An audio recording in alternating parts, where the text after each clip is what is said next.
करण पिच्छणी साधना, रहस्यमयी शक्ति की खोज।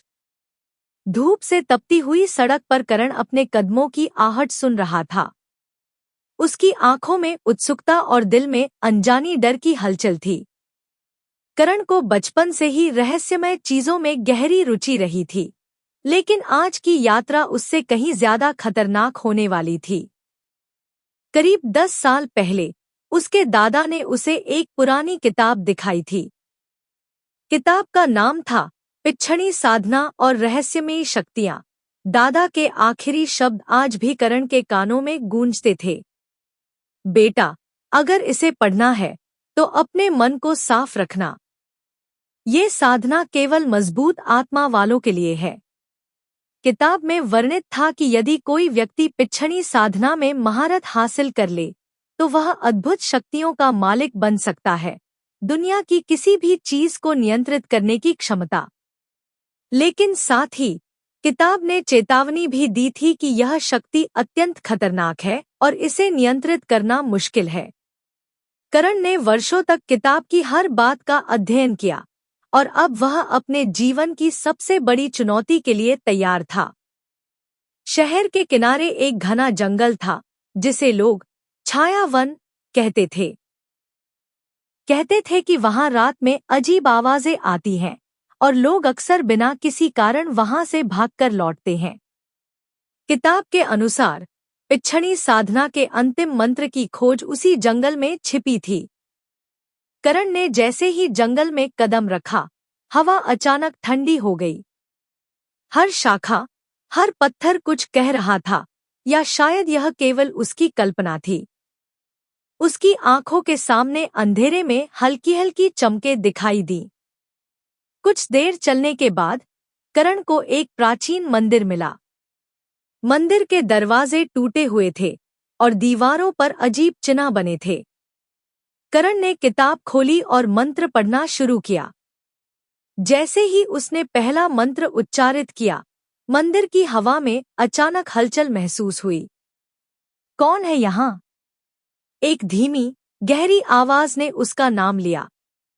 करण ने चारों ओर देखा, पर किसी को नहीं देखा।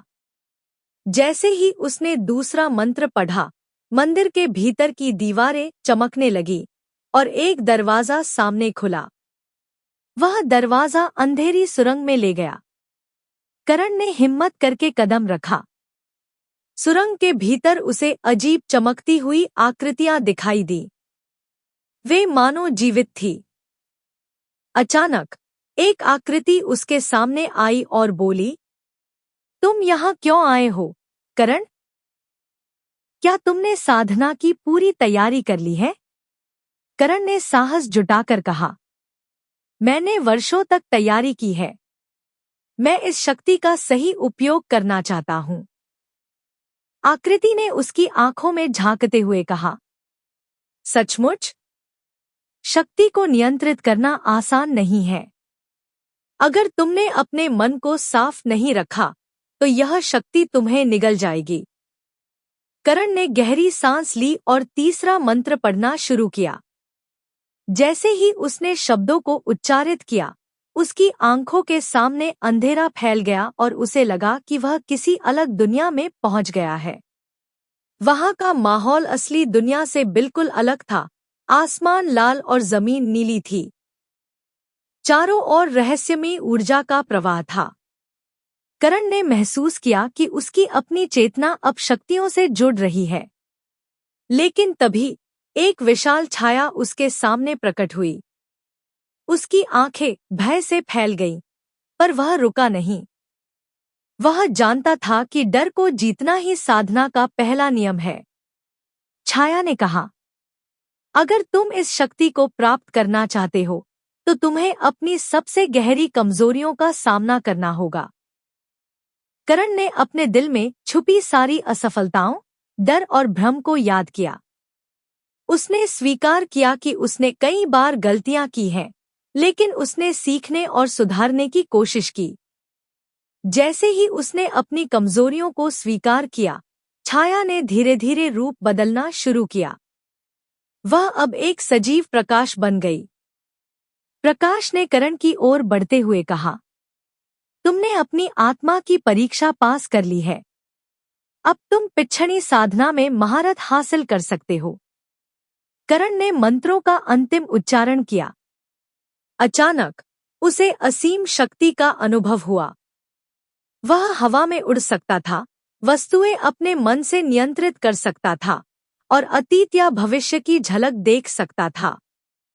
लेकिन शक्ति के साथ जिम्मेदारी भी आई।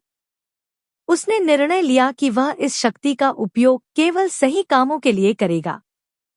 जैसे ही उसने बाहरी दुनिया की ओर कदम रखा, जंगल में सूरज की पहली किरणें चमकी।